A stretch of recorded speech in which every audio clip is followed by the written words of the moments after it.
황계는 형주 장사군 임상현 출신으로 위소에 따르면 황계의 조부인 환천은 주와 군에서 관직을 지냈고 부친인 환승은 관직이 상서의 자리까지 올라 그 명성이 남쪽 지방에서 자자했다고 하니 황계는 형주의 명문가 출신이었습니다. 그리고 황계는 장사군의 공조에 임명되어 관직 생활을 시작했는데 이때 장사군의 태수가 송견이었습니다. 또한 송견이 황계를 효령으로 청거했기에 황계는 조정으로 가서 상서랑에 임명될 수 있었으므로 황계는 이를 통해 송견과 고리의 관계를 맺게 됩니다. 이후 황계는 부친의 상 때문에 장례를 치르기 위해 고향으로 돌아왔는데 때마침 송견은 유표를 공격하다가 전사한 상태였고 그의 유가족들은 송견의 시신조차 수습하지 못하고 있었습니다. 그래서 황계는 곧바로 위험을 무릅쓰고 유표를 찾아가 송견의 시신을 가져가길 청했고 이에 유표는 황계의 의로움을 높이 평가하여 그에게 송견의 시신을 내어줍니다. 이처럼 손씨 가문 사람들은 황계의 활약 덕택에 송견의 시신을 수습할 수 있었으니 황계는 손씨 입장에서 어마어마한 은인이나 다름없었습니다. 조조와 원소가 관도에서 대치하고 있을 때 유표는 원소의 편을 들었습니다. 그런데 이때 황계가 장사 태수 장선에게 무릇 이를 행함에 있어 올바른 도리에 의거하지 않은 사람치고 실패하지 않은 사람이 없습니다. 지금 원씨는 올바른 도리에 반대되는 행동을 하고 있으나 유목은 원씨에게 호응하고 있으니 이는 재앙을 초래하는 길인 것입니다. 그러니 명부께서 필시 공을 세워 올바른 도리를 밝히고 복을 온전히 누리며 재앙을 멀리하려 하신다면 유표와 함께 해서는 안 됩니다 라고 말하며 그가 유표에게 대항하도록 설득합니다. 이에 장선이 황계에게 그러면 누구를 따르는 게 옳겠소? 라고 질문하자 황계는 장선에게 조공이 비록 약하나 올바른 도리에 의지하여 일어나 조정을 위태로움에서 구하였고 왕명을 받들어 죄가 있는 자를 토벌하니 누가 감히 복종하지 않겠습니까? 만약 지금 4개의 군을 들어 세 강을 지키며 조조가 오기를 기다렸다가 안에서 호응한다면 이 또한 옳지 않겠습니까? 라고 대답합니다. 그래서 마침내 장선은 황계의 말을 받아들여 유표에게 저항하였고 조조에게 사신을 보내 화친을 맺었기에 조조는 매우 기뻐했습니다. 그리고 이로 인해 유표는 장선의 반란을 진압하느라 반도대전 당시 원소를 돕지 못했던 것으로 보이고 조조 또한 마찬가지로 원소와 전투를 치르느라 장선을 돕지 못했으나 장선은 생각보다 선전하며 유표의 공격을 계속해서 막아냈는데 결국 장선이 병으로 죽게 되면서 장선의 세력은 몰락하게 됩니다. 참고로 앞선 내용은 삼국지 황계전의 내용을 토대로 만들었기 때문에 후한서 유표열전과 삼국지 유표전의 내용과 상반되는데 후한서 유표열전과 삼국지 유표전에서는 관도대전이 일어나기 몇 년 전에 장선의 반란이 일어났다고 기록하고 있습니다. 다만 유표가 장선의 반란을 수년간 진압하지 못했다는 기록이 있는 것으로 봐선 장선의 반란이 일어난 건 관도대전 이전의 일이나 유표는 관도대전 때까지 장선의 반란을 진압하지 못했던 것으로 보이며 이것이 바로 유표가 원소를 돕기 위해 쉽사리 군을 일으킬 수 없었던 이유라고 볼 수도 있겠습니다.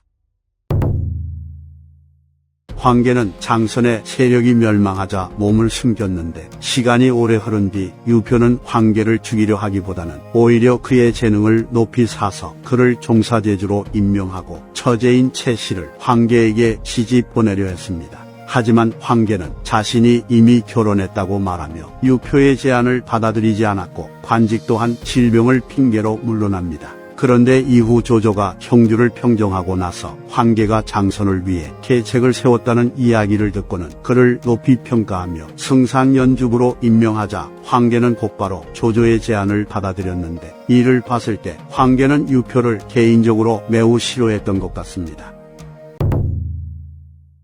황계는 위나라가 처음 세워졌을 때 호분 중랑장 시중에 임명됩니다. 그리고 당시 조조가 인치후 조식을 총애하여 아직 태자를 정하지 못하고 있었기 때문에 황계는 여러 차례 조조에게 조비가 덕이 있고 연장자이니 마땅히 태자로 삼아야 한다고 했는데 공적인 자리와 사적인 자리 할 것 없이 언제나 간하였고 전우로 간언하는 바가 매우 간절했습니다.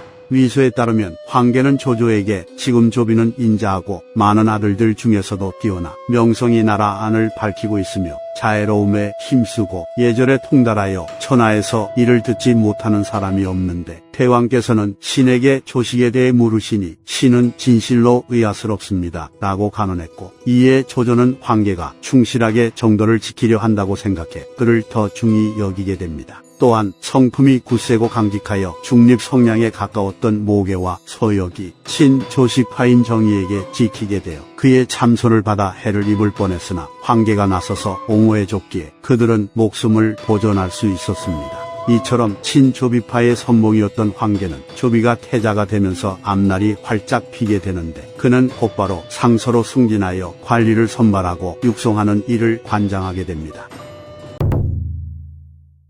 조인이 관우에게 포위당했을 때 조조는 소왕을 보내 조인을 구원하려 했으나 소왕은 곧바로 포위를 풀지 못했습니다. 그래서 조조는 발등에 불이 떨어진 것처럼 호들갑을 떨며 자신이 직접 남쪽으로 정보를 가려 했는데, 이때 군신들에게 어떻게 해야 할지를 물었습니다. 이에 모든 신하들이 왕께서 빨리 가지 않는다면 당장이라도 무너질 것입니다 라고 말했으나 오직 황계만이 대왕께서는 조인 등이 일의 형세를 다스림에 있어 부족하지 않다고 생각하십니까? 라고 질문했기에 조조는 그렇다고 대답합니다. 그러자 황계는 대왕께서는 두 사람의 여력이 염려스러우십니까? 라고 재차 물었고, 조조가 그렇지 않다고 대답하니 황계는 또다시 그러면 어찌하여 직접 가려고 하십니까? 라고 질문합니다. 그리하여 조조가 나는 오랑캐의 무리가 많아서 서왕 등의 형세가 불리한 것이 걱정될 뿐이요 라고 말하자, 황계는 조조에게 지금 조인 등은 여러 격으로 포위된 와중에도 두 마음을 가지지 않고 죽음을 각오하고 지키고 있으니 진실로 대왕께서는 멀리서 지원하는 형세를 취하시면 됩니다. 그리고 물은 만번이나 죽을 처지에 있게 되면 반드시 목숨을 버리고 투쟁할 마음이 생기기 마련이고, 내부에서 목숨을 버리고 투쟁할 생각이 있으면 외부에서는 강력한 구원을 하기만 하면 되는데,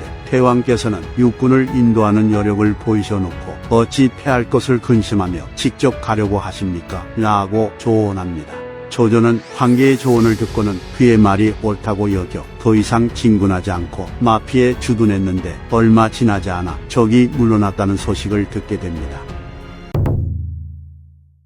조비는 황제의 자리에 오른 뒤 황계를 상소령으로 승진시키고 고향 정우에 봉하였으며 곧바로 시중의 관직도 더해줍니다. 그리고 황계가 병에 걸리자 조비는 직접 그의 병환을 살피며 나는 장차 육척지고를 자네에게 부탁하고 천하의 운명을 그대에게 맡기려 하오. 빨리 쾌차하시오 라고 말했습니다. 하지만 황계의 건강이 계속해서 악화되자 조비는 곧바로 사자를 보내 황계를 태상으로 임명했고, 이후 황계가 죽자 조비는 눈물을 흘리며 그에게 종을하는 시호를 내립니다. 또한 조비는 황계의 아들들에게도 신경을 쓰며 그들에게 빠짐없이 자기를 내렸고, 황계의 후사를 이은 황가를 자신의 딸인 승천정 공주와 혼인시켜 황계의 아들을 자신의 사위로 삼았습니다.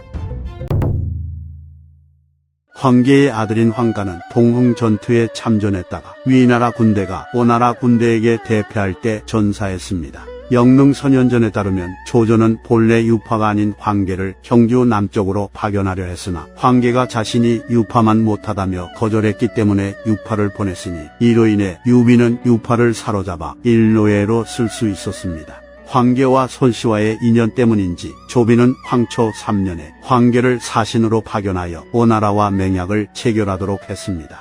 황계는 의외로 맹달과 친하게 지냈습니다. 오나라의 권신인 손침이 황제인 손양의 옥새와 인권을 빼앗고 그의 재상을 꾸며 널리 알리려고 했을 때 환이라는 인물이 그 문서에 서명을 하지 않으며 버티다가 손침에게 죽임을 당했는데, 한진 춘추에 따르면 환이가 바로 황계의 동생이었습니다. 오록에 따르면 진나라 황제인 사마염이 오나라 출신인 서룡에게 오나라의 이름난 신하에는 누가 있었냐고 질문하자 서룡은 환희를 칭찬하며 그가 충성스럽고 절개가 걷다고 대답했습니다. 이상 삼국지 인물 열전 황계편 마치겠습니다. 시청해주신 휴머님들께 감사드립니다.